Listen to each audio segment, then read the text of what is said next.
Louis Williams, welcome to The Future is Freelance. Thanks very much for joining us. Thank you for having me. Well, it's great to have you with us for this special episode about freelancing in Spain. And before we dig into that and why I knew you would be the perfect person to speak to this subject, please tell me a little bit about your business and background and why you're the expert in this subject, so far as I'm concerned. Of course. So I'm currently with my firm Entre Trámites, which is an online remote accounting and immigration business. I've got staff across Spain, across Colombia, and mainly covering actually Spanish clients, but we cover the whole of Spain despite being remote. So wherever you are in Spain, you can work for us or be our client, and we can operate. And on top of that, we've got staff out in Colombia. Before that, I've worked as both freelance, basically finance specialist, and temporary CEO for different startups when needed across the UK. I've lived in the UK, China, Argentina, Peru, and the US, in all but the US, working to some extent and operating. So quite used to different labor markets and freelancing in different markets, even from the semi-student days of being an English teacher in China to the more serious running a 30, 40 person wellness tech startup, helping people with their drinking issues.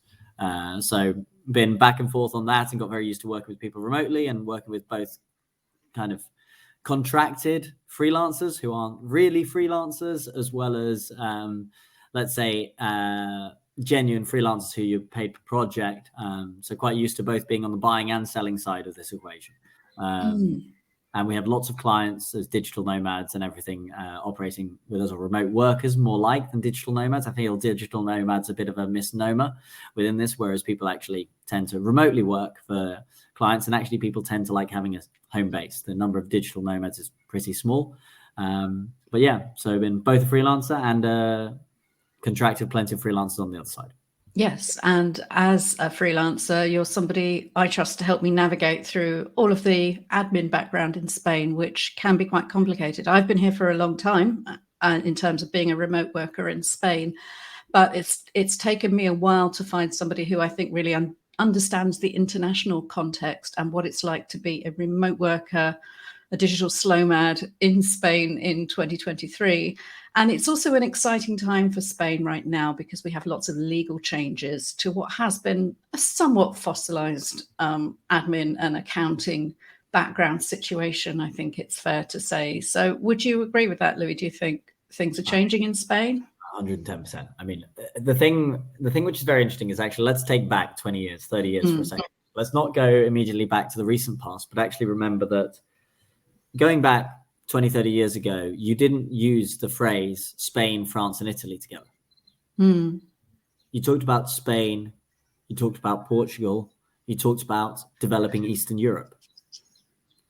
Spain actually, since the Franco regime and everything, has not been considered a wealthy country. An interaction. It's been a heavily bureaucratic kind of, actually, it had a period of almost a national socialism, not Nazism, but national socialism. It was a socialism with national and fairly right-wing characteristics, and then a socialist movement. It was always built around a fairly heavy government intervention, lots of paperwork, administrative system, which takes time to unfurl and develop. And actually, the kind of extraordinary thing about Spain, for all the different criticisms, which of course I'll levy at the current administration, the prior administration, potential elements of corruption, is actually how far it's advanced. And one of the biggest remaining barriers was actually the silly bureaucratic system, where effectively you had paperwork which you had to queue up in a queue in your local town and submit it.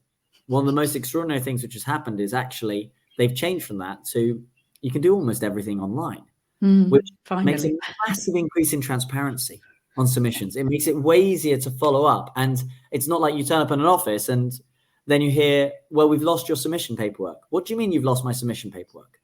Where you've got a lack of trust. With the new digital system, you know there's an email record of what was submitted. So even if you're not happy with the conclusion they might come to, it tends to be quicker and there tends to be more clarity on it.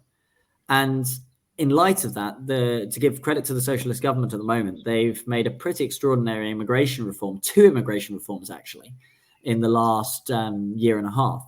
One, which facilitated people after educational to convert to work afterwards, both on self-employment or working for other people much more easily, facilitating the route to work for lots of non-European migrants.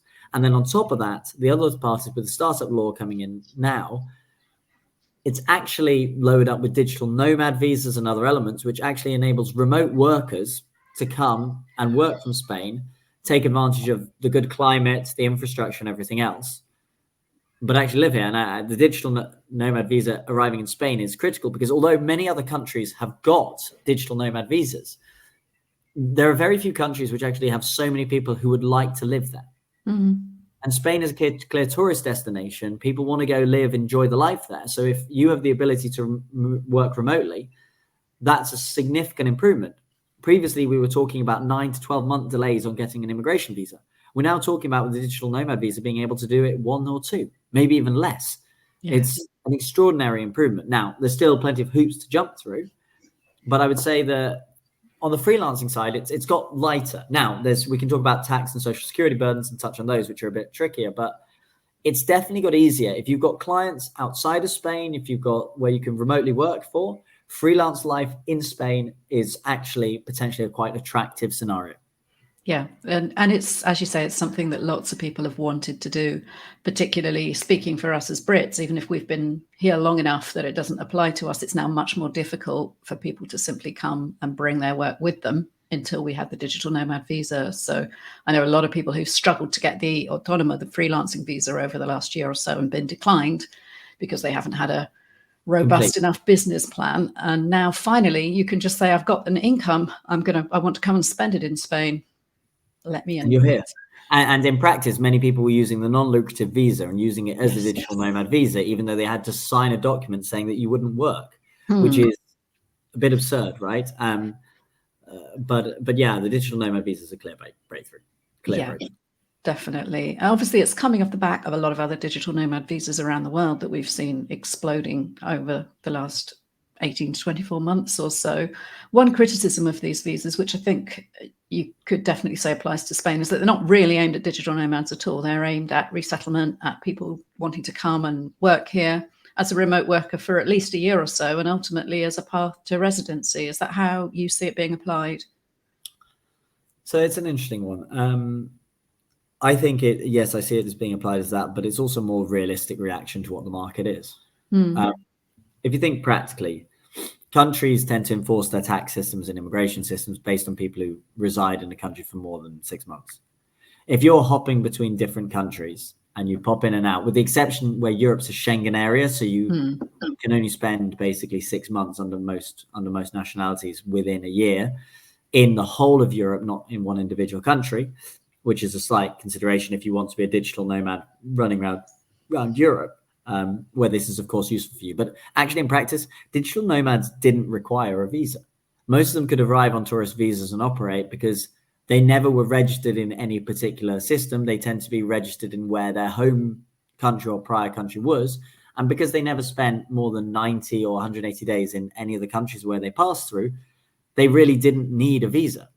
So actually, the thing is, lots of people call themselves digital nomads when actually they are remote workers. And they want to work from another jurisdiction, and maybe they'll go travel for 3 months. So I think the thing to think of more with remote workers is remote workers are remote who are able then to be nomadic for a few months a year, rather than actually think of people as nomadic, because actually most people want to set a base, and that's where the majority of the market is. I mean, on my personal perspective, I've got a remote company. What does that mean? It means very easily I can go out to Argentina to a friend's wedding, go for a couple of weeks, work there, not need to take any holiday, or maybe take 1 day for the flight. It completely opens up. Now, of course, I'd much rather have all the time exploring there, but it opens up the ability to do things like that. Yes. And I think that's one of the big parts to consider. This digital nomad visa is much more to do with remote work, but that's also 90% of the people who work remotely are not digital nomads. It's interesting, isn't it? Because in terms of the technology and the social and the ways we want to work and collaborate, many of us have completely decoupled the work from any fixed location at all. You know, we can literally pick up our laptop and go to Argentina, or wander around the Schengen area, or hop across the border to recharge a visa or whatever. Whereas we're still waiting basically for all the regulatory stuff to catch up with that. And maybe digital nomad visas in their present form are merely a transitory stage. And in a few years, we will either have moved away from them altogether and will have much greater freedom of movement based on what you actually earn and contribute and what you do, rather than it being based on what genetic lottery you won in terms of where you were born in the first place and what document fell in your lap. I think one thing which can affect that more, and I know we're deviating a little bit, but is to think that there's a big changing demographic transition.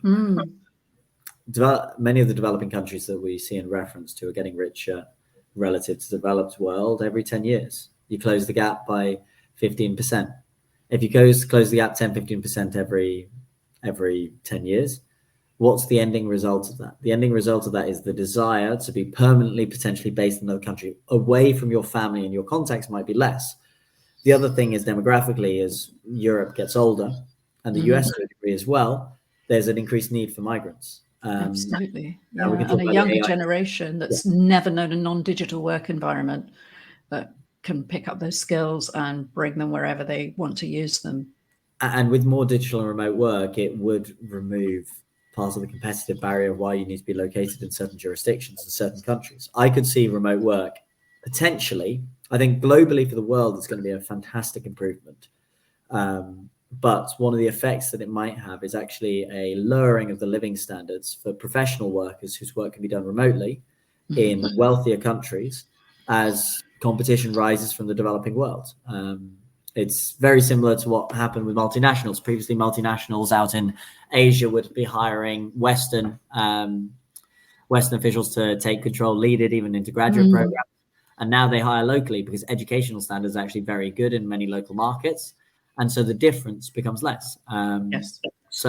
And as the difference shrinks, also the resistance to migration and movement of people reduces.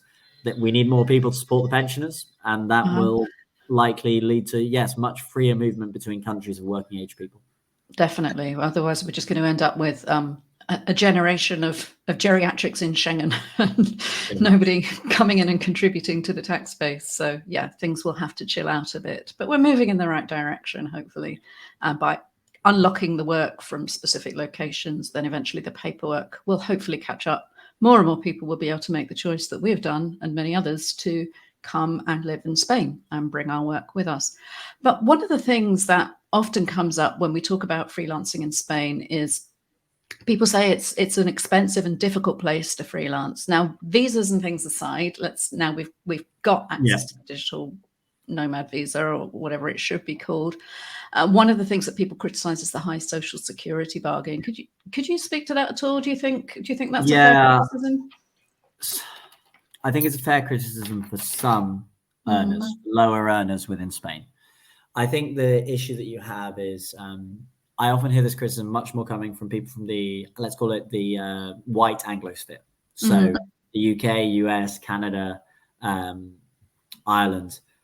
This is because these countries tend to have much lower rates of taxation on self-employment and very preferable self-employment regimes compared to most countries. One of the effects that has is, yes, in Spain, your social security fees are higher than you pay in the UK or the US. Actually, in the US, not necessarily, but general taxation is a lot lower, and the US is much wealthier. So, because if you imagine within the US, if you're earning $60,000 in the US, that's a normal income. $60,000 in Spain is 2 to 3 times the average earnings. 3 times the average earnings. So, actually, earning $180,000 in the US, think what tax rate you pay on that. That's the same tax rate you should expect to pay in Spain on $60,000. And I think that's one of the areas where we disconnect, because Spain is not as wealthy a country. So you naturally will shift up income tax regimes. But if you look at social security payments, particularly for the more highly paid, so those with 40,000 euros, 50,000 euros upwards, social security payments are actually lower than most European countries, with the exception of a couple of parts of Eastern Europe where you've got some very nice advantage programs. But compared to Germany, France, even the Netherlands, a classical freelancer hub, or Scandinavia, your actual tax rate in Spain is lower on the self-employed on social security. The problem point comes when you talk about low earners. So one of the things that is very difficult is, let's say you're only making 10,000, 13,000 a year euros. The expectation on Social Security that it ratchets very quickly up to 230, 260, 300 euros a month is a very hard push. And unfortunately, the very high taxation of the lowest paid in Spain has an effect of pushing many people into the black market. Yes. And that would be what I would highlight probably as the biggest weakness. I would very much like to see some form of development of a mini jobs sort of program, replicating Germany or others, or self-employment allowance where you could earn, let's say, 5,000 euros without starting to pay any social security, just to really help people get not used to contributing without paying, without being in the black market. Have a chance to be a little bit entrepreneurial and try out a new idea to support themselves as well. I think this idea that you can only get that discounted year, and it's only a single year now, of the social security contributions. Is it once every 3 years or something? So if you blow it, basically, then you can't have another shot for it. I think this is one of the biggest weakness that I would identify in the self-employment system is this. Social security rates are high.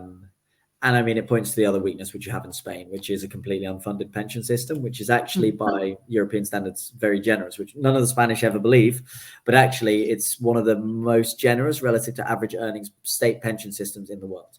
And it's one of the reasons I believe that the Spanish have one of the lowest savings rate of any country on earth. Because when you know that you're going to get a pension from the state, or you perceive that you're going to get a very high pension from the state, you tend to save less. And so that can lead to a high consumption activity and high consumption behavior.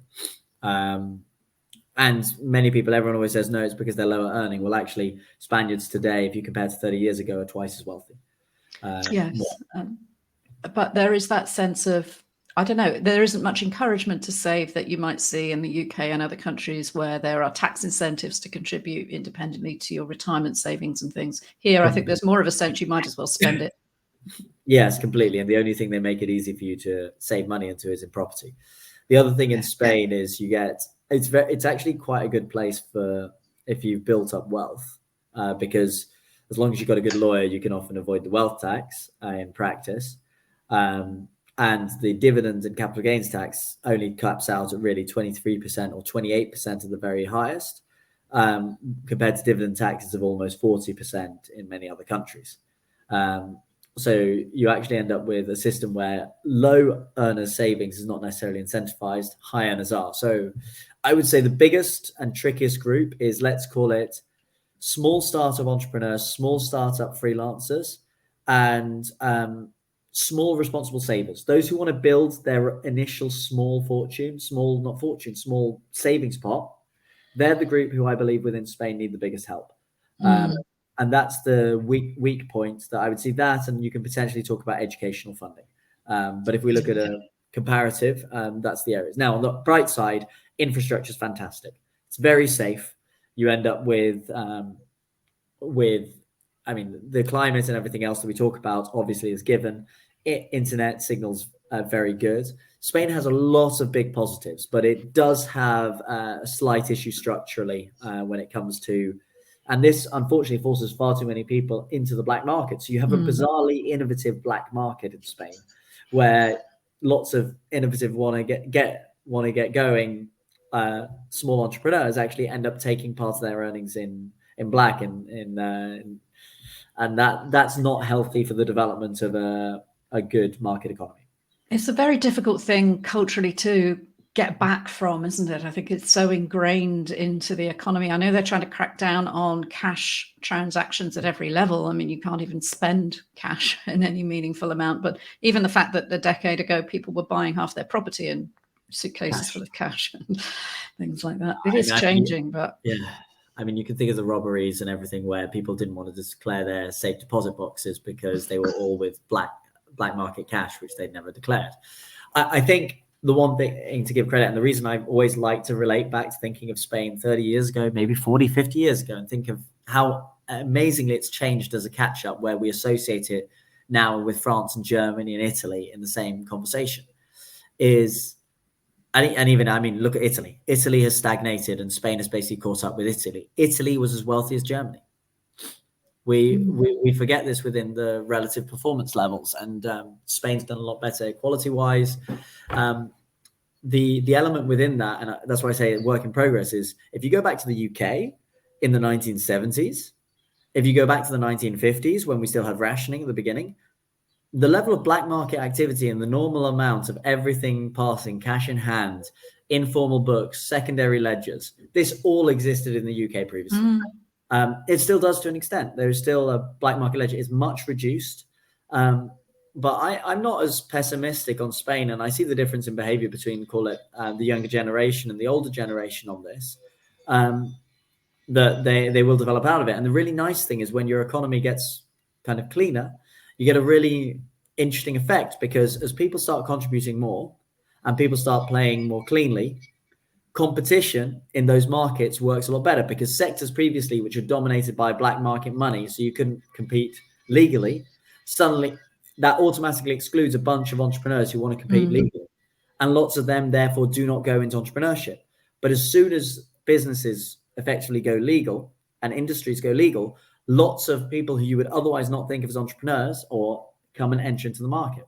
And that's one of the real positives that we never talk about when you legalize sectors which were previously in the semi-black market. Yeah, so that's why everybody's asking receipts for their Spanish lessons now, because they get a tiny tax break on it, but it's putting all of those tutors into having to register. Yeah, it's a tricky one, because, as I say, those tutors don't have any kind of a minimum earning threshold over which they can be spared that 200-300 a month autonomo in year 2. And I don't know quite how we bridge that gap, but hopefully it's coming. I think there's going to have to be a realization over the social security financing side that there needs to be an exclusion of income. I mean, we had the Quota Zero campaigns, which were trying to get a zero payment, which I think at the very lowest earnings you should be able to apply. But I think there could be some decent progress on this part.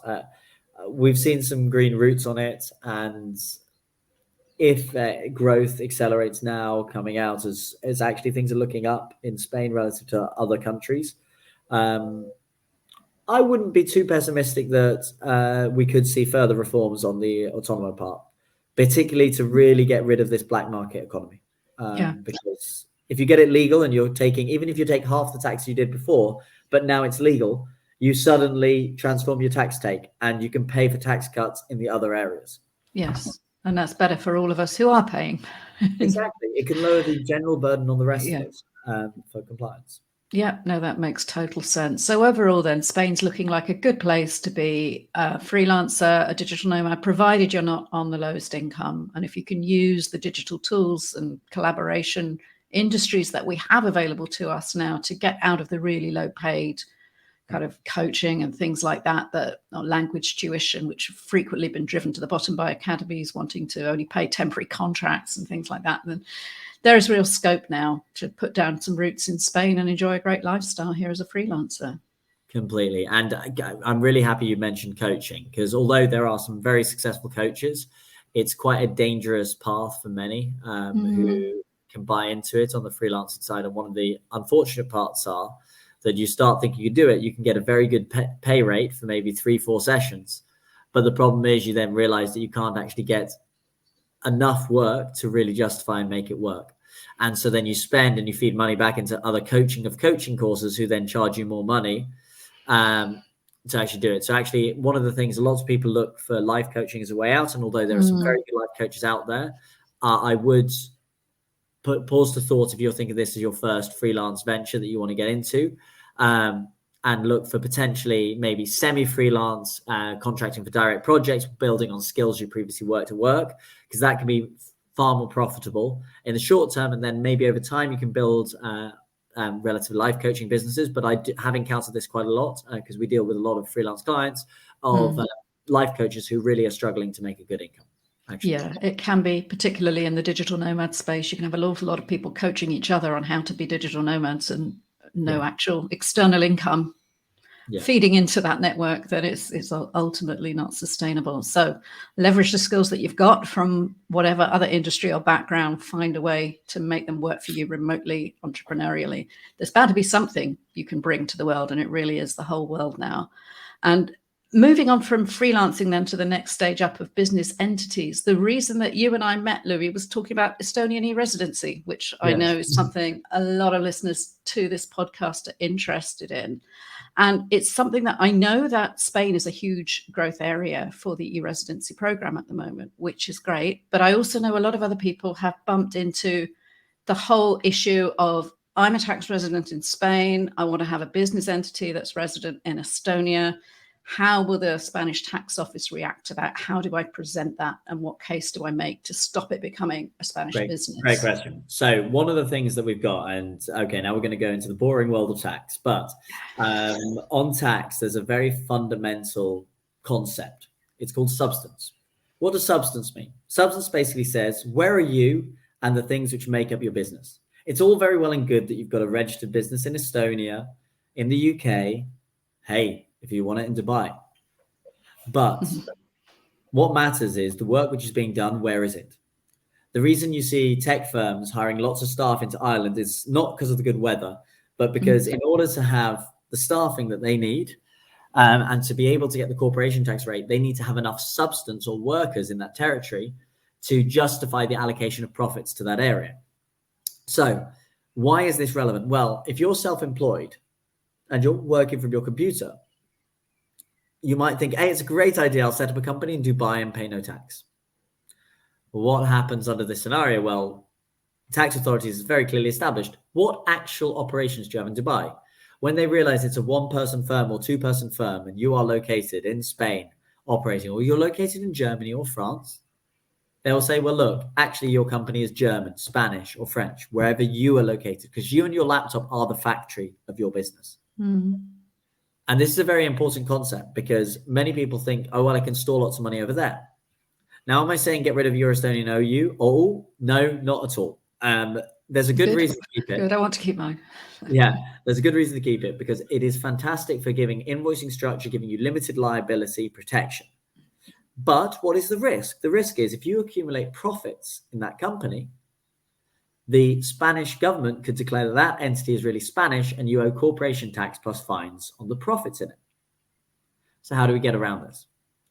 Well, although it could be ruled to be a technical infraction, if you invoice to eliminate all the profits from the Estonian entity, that way there are no profits for them to suddenly interpret as Spanish corporate profits.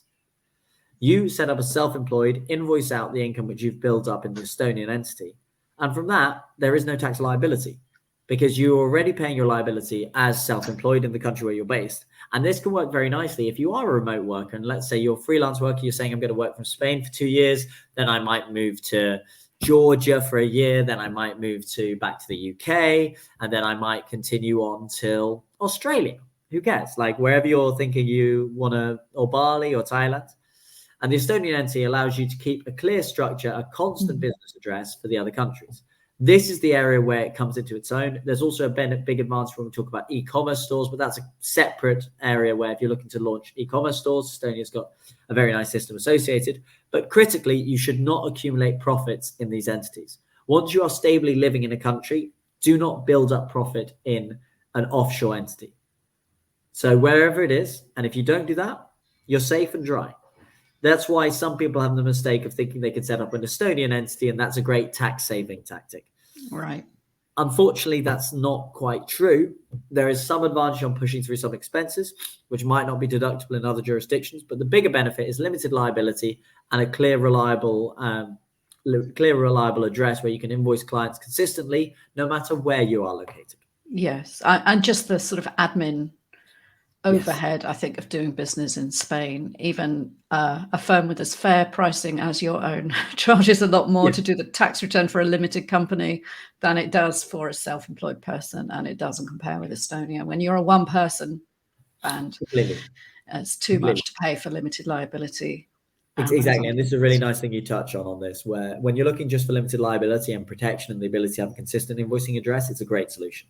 If you're looking for tax saving because you're a high earner, let's say 80,000, 90,000, 100,000 more, this is the real moment where looking at a SL in Spain could be advantageous, because you have substance in a location and you can split income between salary and dividends. But if you're not looking for the tax saving benefits, if you're looking more for operating structures, making it easy, giving you limited liability, Estonia is a fantastic way to go. Yeah, just invoice it out. Don't pay yourself dividends. Don't build up Profits. Realized profits in Estonia. As soon as you make some money, bring it back into Spain and have it fully taxed here, then everybody will be happy. That should be the situation in the long run. Great. Okay. I mean, the reason that I turned to Estonia 5 years ago now was basically for the speed of incorporation, for the lack of hassle. Doing business in Spain at that time, even in 5 years, has changed incredibly. Just things like digital signature and the way that admin is transforming. If we could just get the crystal ball out for a moment and try and look another 5 years into the future, or less than that, if you're not comfortable with that. But what do you see as the future changes and hopefully good things that we should be looking out for as freelancing in Spain? What do you predict? So politically, it's going to be very interesting to see what happens in the next election. So there are plenty of negatives, which I'll say about the most likely incoming government of a combination of Partido Popular and Vox. What I expect to see is a reduction in immigrant visas for, particularly for arraigo social, for any illegal migrants or people who are irregular in Spain. So if you are irregular and listening to this, please get your application in as early as possible. For those who, but on the positive side, what is quite likely going to be happening when we're talking about potential tax-free allowance, there's mini jobs, adjustments on this to free up the ability to work partially. I can very much see the Spanish government enabling for instance, if you're an employee at the moment and you'd want to do some freelancing on the side, for them to free up the ability to do some freelance work without registering for Social Security, provided you are contributing as an employee. So to do add-on jobs, which I think would be a fantastic way to start liberalizing the sector. I suspect they won't go for the full way of what we would hope, which is giving, let's say, a 5,000 tax-free allowance, which you could start operating as an autonomo without registering for Social Security. I expect they won't go quite that far, but I can see them easily doing it if you are contributing already as an employee, which I think would be a great thing for starting to generate the innovative system. Yeah, bring on the side hustles. Exactly. It's a great form of productivity, and it's silly that in Spain you can only work 40 hours and legally you're limited to 2 hours of overtime a week on average maximum, which in practice loads of no professional services company does, and so you normalize again breaking the law. I expect to see some level of simplification, because although the startup law reform was was a step forward, it was a very badly drafted piece of legislation, in truth. I think nobody wanted to vote against startup law, even though I think Partido Popular accidentally voted against it and then proved it on the next sitting, saying that afterwards that it was an accidental vote against. But it was legislation which needed some revision because it's got lots of odd requirements, for instance, for the new Beckham's Law procedure, which gives you a 24% tax break. And still to this day, it is unclear exactly how that's playing out for digital nomads. We know it's working for employed digital nomads, but self-employed digital nomads who apply and are remotely working through contracts and arrive, whether they can apply to Beckham's Law is currently unclear. There's other parts where you need both. By becoming a company director or an innovative company director, you can get access to this law, but why would you need a separate classification for innovative company director if a company director gets it anyway? Yes. Want to be a non-innovative company director. Exactly. It's a bit puzzling. So I would say the general parts I'd look as positives is I expect to see a simplification of some of the complexities which emerged in the current reforms to make it clearer, cleaning up the books. I expect to see something on the side jobs to come in. And then on the other positive areas,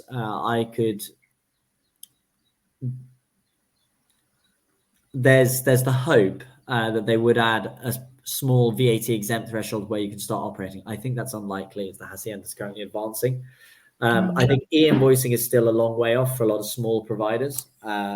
So they keep on pushing it back, and I expect that's still a good 10 years away before they implement obligatory e-facturas, where you have to basically have QR codes on all your transactions. But yeah, I think the biggest thing would be a mini jobs, opening up a mini jobs, some simplification on legislation. And I would expect the incoming government could do some pretty aggressive stuff on corporate tax. This might make it quite advantageous for people who want to set up sociedades limitadas, SLs. Okay, so I'm not allowed to say never again then yet. No, not allowed to say never again yet, but I do emphasize that I really would only recommend them for at least people who are earning 60,000 upwards when they're starting, or they're projecting it, and 80,000 upwards is a very good level for the level it is, and because there is higher admin costs. There is also one big potential change which could happen. There is talk at the moment of autonomos not requiring quarterly filing for VAT, but changing annual filing for VAT. So although you'll have to make installment payments on income tax, they might allow it to be done on estimated income with VAT, which could lower the amount of paper filing. However, I expect if this does come, this is 4 or 5 years down the track. Right. Okay. And just to be clear, these changes that you're predicting would be if we had a new PP-led coalition. I think it would be most likely with a PP-led, Partido Popular-led coalition. Okay. I think it is unlikely that we will see any simplification if the socialists come in. I think if the socialists come in again, what I would expect to see is the social security to continue moving more progressively to reflect employment. I could see max social security going up to €1,200 a month. Right. Okay. But then hopefully also coming down for the lowest earners. Exactly, which would be fairer. So I could see that coming into place. Although it could have some bizarre effects of, we would see whether there be an increase in semi-black market activity of higher earning autonomous, really trying to shield their marginal income. Yes, absolutely. Yeah, there are lots of reasons to not drive innovation and money offshore, but I guess we'll just have to see, because as with so many things, it depends so much on those electoral outcomes. And I think, a lot of freelancers who are non-Spanish are obviously very concerned that if there was a right-leaning coalition that was propped up by Vox, that could make the environment more hostile. Yeah, for I all would be. explorers. I think there's a geographic issue as well. I think what you would likely see is a rekindling of unrest in Catalonia. Catalan independence movement being rekindled. It's actually in a remarkably amicable state at the moment. Yes. But I could see a clash occurring with Partido Popular and Vox, with the Vox for language rulings and everything else. That there would be a genuine concern on that. And I could see that there could be a bit of scapegoating. But for the other regions, I suspect for most migrants, you wouldn't have too much of an impact. But if you were irregular, you could see a real issue under a Vox coalition. Okay, well, there's stuff to look forward to, stuff to be concerned about, stuff to get out in front of. One of the best ways, if you are registered and living here, is make sure that you're registered to vote, which you can't do nationally, but you certainly can do regionally and in your autonomous community. So it's towards the end of the year that we're expecting elections. End of the year would be national elections. I believe the local mayoral elections and communal elections might be in May or something. Okay, so we need to get a move on. Do your tax return. I need to check on my registration registration because I was in my old flat registered. So I actually on my front, I need to get that sorted. Okay, so even for Louis, the admin of living in Spain never quite ends or gets done. The funny thing is, you do it as a job and you really don't want to deal with it on anybody else. It's on yourself. It's like builders' houses and everything else. Yeah, exactly. Understood. Well, for some reason we do it anyway, and those of us who make Spain our home long term, and we decide that it's worth it, despite the paperwork and the admin and the politics and everything else. We love being freelancers in Spain, being remote workers in Spain. It's great that we now do have a little bit more digital infrastructure. We have providers like yourself who understand the international situation and things like e-residency and cross-border tax to help us navigate all of this. And hopefully the future is bright for freelancing in Spain. Yeah. Excellent. Well, thanks ever so much, Louis Williams from Entre Tramites, for joining us on The Future is Freelance. Absolute pleasure, and have a fantastic day. Thank you very much. Bye.